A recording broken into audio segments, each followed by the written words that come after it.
अस्सलाम वालेकुम। कैसी है मेरी यूट्यूब फैमिली। तो आज मैं आप लोगों से एक ऐसी बीमारी के बारे में डिस्कस करूंगी जो कि बुढ़ापे के लोगों का एक बहुत ज़्यादा मसला बनी हुई है आजकल। मैं बात कर रही हूँ घुटनों के दर्द की। आज मैं आप लोगों को बताऊंगी कि घुटनों का दर्द क्यों होता है, इसकी क्या वजूहत हो सकती हैं, इसके सिम्टम्स क्या होते हैं और इसका इलाज आप किस किस तरह से कर सकते हैं। देखिए, सबसे पहले अगर मैं आपको बताऊं कि इसका अंग्रेज़ी ज़ुबान में या मेडिकल की ज़ुबान में इसका दूसरा नाम क्या होता है, तो इसका नाम होता है ऑस्टियोआर्थराइटिस।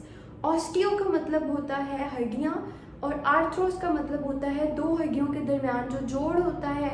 एंड आइटिस का मतलब होता है इन्फ्लेमेशन, यानी कि दो हड्डियों के दरमियान में जो जोड़ है उसकी जब इन्फ्लेमेशन हो जाती है, जब उसकी सोजिश हो जाती है, तो उसको हम ऑस्टियोआर्थराइटिस का नाम देते हैं।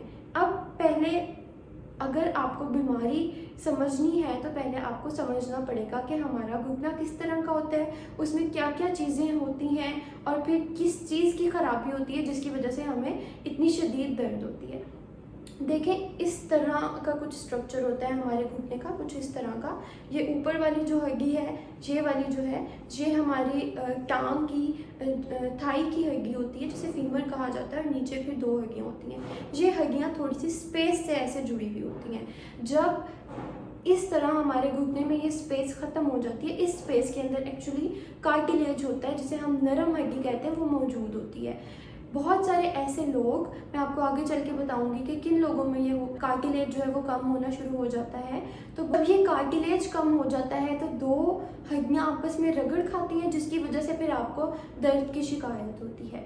अब मैं आपको बताऊंगी कि इसके कॉजेज़ क्या होते हैं, ऑस्टियोआर्थराइटिस या घुटनों की दर्द किन किन लोगों में हो सकती है। पहली तो बात आ जाती है एज। जिस हिसाब से वो बुढ़ापे की तरफ जाते जाते हैं उस हिसाब से फिर उनको हड्डियों में उनके घुटने में दर्द की शिकायत होती जाती है।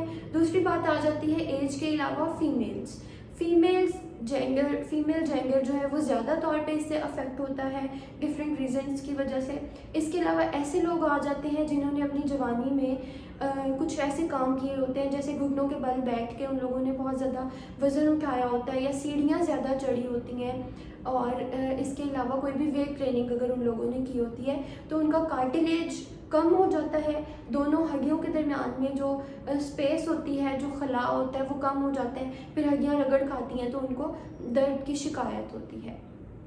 अब मैं आपको बताऊंगी कि आप इसको ठीक कैसे कर सकते हैं।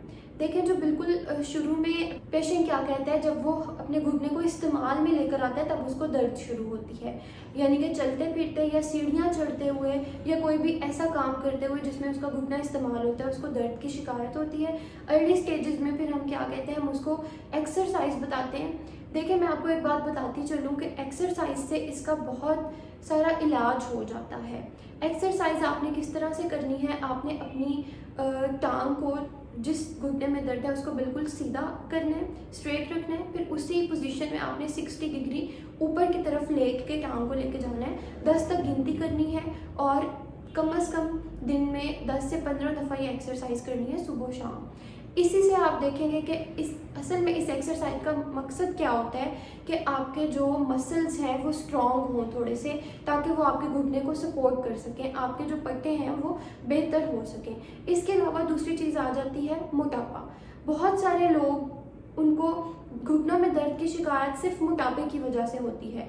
देखिए, सबसे पहले आपका जो बॉडी वेट उठाने वाला कोई जोड़ है कमर के बाद, तो वो आपके घुटने हैं। जब आप अपने घुटनों पे ज़रूरत से ज़्यादा वज़न डालेंगे तो जाहिर है वो बर्दाश्त नहीं कर पाएंगे और वहाँ पे दर्दें शुरू हो जाएंगी। बहुत सारे पेशेंट्स जो ओवर वेट होते हैं, हम उनको सिर्फ ये एडवाइस करते हैं कि आप अपना वेट लूज़ करके आएँ, तो काफ़ी सारे दर्द की शिकायत तभी कम हो जाती है जब वो वेट लूज़ करते हैं। वेट लूज़ करने का मैंने आपको बता दिया, मैंने आपको एक्सरसाइज का बता दिया। इसके बाद थोड़ी सी और अगली स्टेज जब आ जाती है, जब पेशेंट को एक्सरसाइज से फ़र्क नहीं पड़ रहा होता। देखिए, एक बात आपने याद रखनी है कि एक्सरसाइज, जैसे बहुत सारे लोग जिम जाते हैं अपने बाइसेप्स बनाने के लिए, तो उनको भी कोई 2-4 हफ्तों में फ़र्क नहीं पड़ना शुरू होता, बल्कि कई दफ़ा तो सालों साल भी लग जाते हैं और महीने लग जाते हैं। इसी तरह मसल्स को स्ट्रेंथ देने के लिए जब आपने एक्सरसाइज करनी है तो उससे आपको आहिस्ता आहिस्ता ही आराम आएगा। इसके बावजूद अगर आपको आराम नहीं आता तो फिर हम मेडिकेशन की तरफ शिफ्ट करते हैं पेशेंट को। एक्सरसाइज के साथ भी हम मेडिकेशन देते हैं, लेकिन इसमें फिर हमारे पास इंजेक्शन्स आ जाते हैं। अब 2 से 3 तरह के इंजेक्शन होते हैं, मैं उनके बारे में लाजमी तौर पे डिस्कस करना चाहूँगी। पहली तरह के इंजेक्शन होते हैं जेल्स की फॉर्म में। वो हम इंजेक्शन लगाते हैं ताकि थोड़ी बहुत वहाँ पे लुब्रिकेशन पैदा हो और जो जोड़ आपस में 2 हड्डियाँ रगड़ खा रही हैं वो थोड़ी सी कम हो। इसके बाद आ जाता है PRP का injection. PRP platelet rich plasma इसको हम कहते हैं। इसमें हम आपका ही ब्लड निकालते हैं, उसको एक स्पेशल प्रोसीजर से गुजारते हैं और उसका प्लेटलेट जो है वो अलग करते हैं। प्लेटलेट के अंदर स्पेशल ऐसे ग्रोथ फैक्टर्स होते हैं जो कि आपके जो नरम हड्डी है घुटने के अंदर वो दोबारा से रिपेयर करने की कोशिश करते हैं। तो इस इंजेक्शन का भी कुछ ना कुछ फ़ायदा है। एक और इंजेक्शन है, एक और प्रोसीजर है जिसके बारे में लोग बहुत कम जानते हैं, जिसे रेडियो फ्रिक्वेंसी कहा जाता है। इसमें हम क्या करते हैं, जब पेशेंट्स को बिल्कुल फ़र्क नहीं पड़ा होता या वो सर्जरी करवा चुके होते हैं, उसके बावजूद वो अपनी दर्द की शिकायत कम हो जाती है, पूरी तौर पे ख़त्म नहीं होती, वो इससे नाखुश होते हैं, तो इसलिए फिर हम उनको प्रोसीजर उनके लिए हम करते हैं रेडियो फ्रिक्वेंसी का। इसमें क्या होता है कि आपके जो नर्व के सिग्नल, आपके जो दर्द के सिग्नल आपके दिमाग तक जाते हैं, हम उसको रोक देते हैं।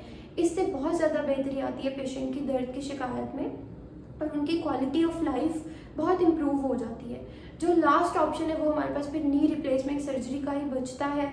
अगर पेशेंट जो है वो बिल्कुल चलने फिरने से भी कासिर हो जाता है और उसको कोई फ़र्क नहीं पड़ रहा होता, तो फिर हम नी रिप्लेसमेंट सर्जरी करते हैं। और ये अब आजकल ऐसे ही सर्जरी हो रही है जैसे कि आपने टॉन्सिल्स का ऑपरेशन करवाते हैं, अपेंडिक्स का ऑपरेशन करवाते हैं, तो इस सर्जरी में भी कोई डरने की बात नहीं है। बेहतर यह है कि आप अपनी सर्जरी करवा लें और सालों साल इस शिकायत से बच जाए।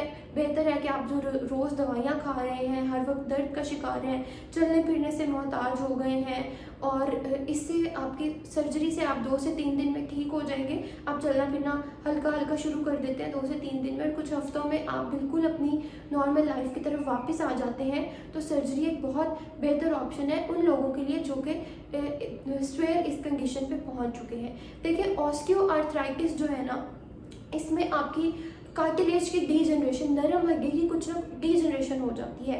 और मैं आपको ये बताती चलूँ कि डीजनरेशन कभी भी दोबारा ठीक नहीं हो सकती। हम ये ज़रूर कर सकते हैं दवाइयों से, अपना लाइफस्टाइल बेहतर करने से, एक्सरसाइज, डाइट ठीक करने से ये कर सकते हैं कि मज़ीद ख़राबी ना हो, लेकिन जो ख़राबी हो चुकी है उसे ठीक नहीं किया जा सकता। अगर आपको आज की वीडियो इन्फॉर्मेटिव लगी है तो शेयर करें एंड सब्सक्राइब करें। Thank you.